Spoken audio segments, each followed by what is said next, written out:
all of the intelligence officials who actually investigated this for the government, like the people involved in OSAP and AATIP and UAP Task Force, they all started having activity at their homes when they were investigating non-human intelligent life. Like and what kind of activity? Orbs in their houses, orbs interacting with their family, causing medical issues for family members, family members ending up in the hospital due to orb activity. Like what issues due to orb activity? One of the senior intelligence officials that I spoke to, and I'll let him tell his own story when he's ready, but son got extremely impacted by an orb, black and blue over his whole body, had to go to the hospital, looked like someone took a bat to his chest. I didn't include this in the film, this section, because I feel like when you get into the stuff happening in people's houses, I think it's a bridge too far for a lot of people, and you got to like set the table with the base facts first, which is what my film does, and then they can open their minds to these other things. But what I found really interesting is when I would do these interviews with people and they would all talk about this activity they started having at their houses that in some cases caused medical issues.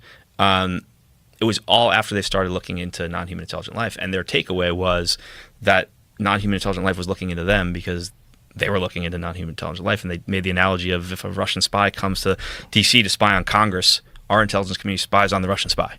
And so that was their outlook. And I thought that was really interesting, and almost implies like a human level of thinking, you know? Right, or maybe some attempt to make contact. Yeah. You know, there was a guy that I interviewed at Skinwalker Ranch who lived outside of the ranch who had an orb experience. And I talked to a few people there that were clearly out of their fucking mind and maybe on meth. But a few people that seemed pretty credible, and this guy was the most. Just a regular guy with a regular job, interesting guy, cool to talk to.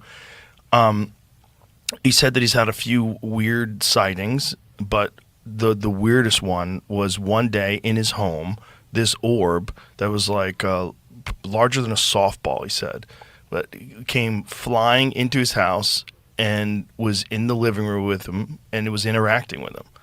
And then it flew down the hallway and flew right through the walls. Yeah. And disappeared. But he said it interacted with him. Yeah. Like it was in front of him, like letting him know that it's there. Almost some people say almost in a playful way. Yeah. And I've heard about this orb activity in intelligence officials' houses like more times than I can remember, countless times. And the journey of this movie, I not only got to know a lot of these intelligence officials very well, but like went and spent time with their wives, with their kids, with them together. And when you see like a wife completing a husband's sentence, like they're telling you what they experienced together, it's bonkers, man. It's wild. It's like, holy shit, this happened, you know? Yeah. And then when you hear their kids talk about it separately, and you're like, that's literally word for word what, like, you guys are all experiencing the same thing. You have these different POVs. It's not like the family got together with a coordinated lie. Doesn't feel like that. Trick the kids into doing it. That seems that seems a little over the top, because like to what end, right? I didn't even. It's not like I put it in the movie, you know. Mm-hmm. Yeah. But it's really fascinating, and the orb activity. Who knows what it is, man? It could be another form of the warping of space-time in a localized area. Like once you do that, time and space is different in that bubble. So that could be a much bigger craft inside of a energy ball that we see. Right. We might this might be what we see as the orb, right? It might be a transportation device. There might be a being in there. And this is just what we're seeing is what's on the outside of this warping of space-time. Well, that's another thing that one of the eyewitnesses described that was very weird, was a craft that was small, but then when they got inside of it, it was the size of a football field. Yeah, so that also goes with the warping of space-time. So Yes. Hal says in the film, this was something I was shocked that Hal said. I was really shocked. He says, the warping of space-time in the bubble explains a lot of things that at this point haven't made sense to us. And he says, like, for example, when a military serviceman goes onto a craft that looks like it's, 40 feet, and then when he goes inside, it looks like it's the size of a football field. That makes sense now, because from outside the bubble, it's one thing, and inside the bubble, it's something else. Right. And that's wild. Yeah, and I've heard that story a number of times from people who have never talked to each other. Yeah, it's like we have this very simple understanding of objects and of space and the ability to move around in them.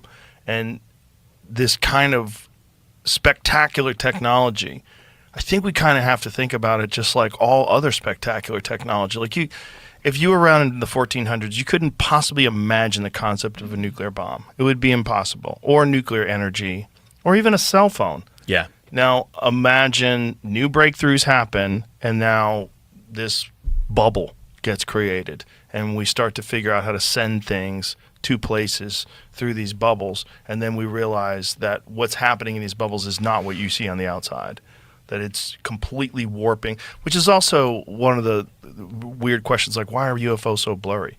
Well, that answers that question, because yeah. Hal says it, and I loved when he revealed this, because like, oh, that just checks the box, makes sense.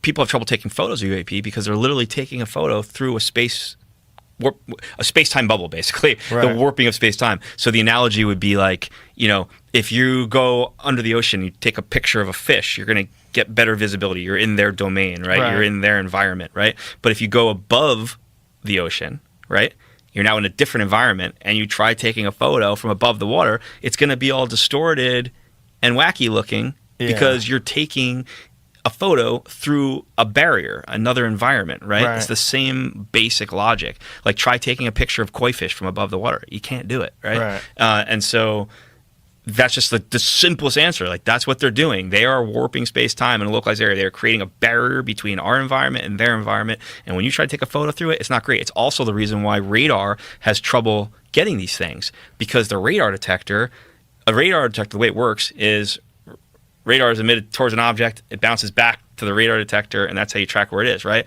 But the radar is just going around the bubble, and it's not going back to the radar detector, because it's just going around the bubble. Yeah. It's a different environment, right? And supposedly we can do that now?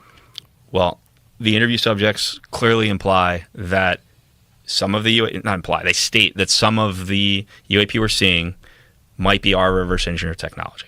Might be. And is there any theories about other potential methods of propulsion rather than just this bubble? Is anything done in a more traditional way?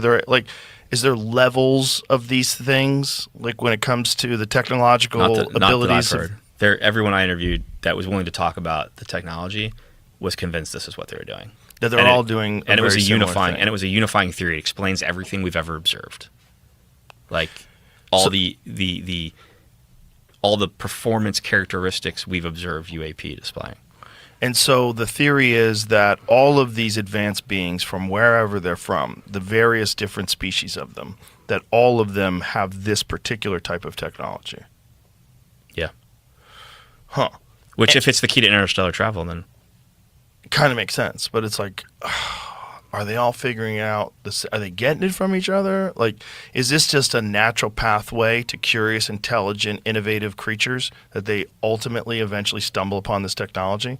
Well, one of the things shared that I found fascinating was this idea that some of the craft that we've recovered and adversarial nations have recovered weren't crash crafts and weren't crafts that they caused to crash. They were crafts that just appeared outside a military base.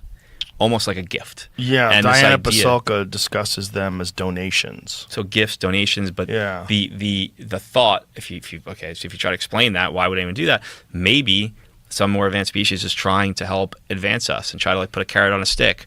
Yeah. Maybe it's survival of the fittest for the nations of Earth. Maybe it's a big IQ test. Who knows what it is? But that's an interesting scenario and seems intentional from whoever put it there.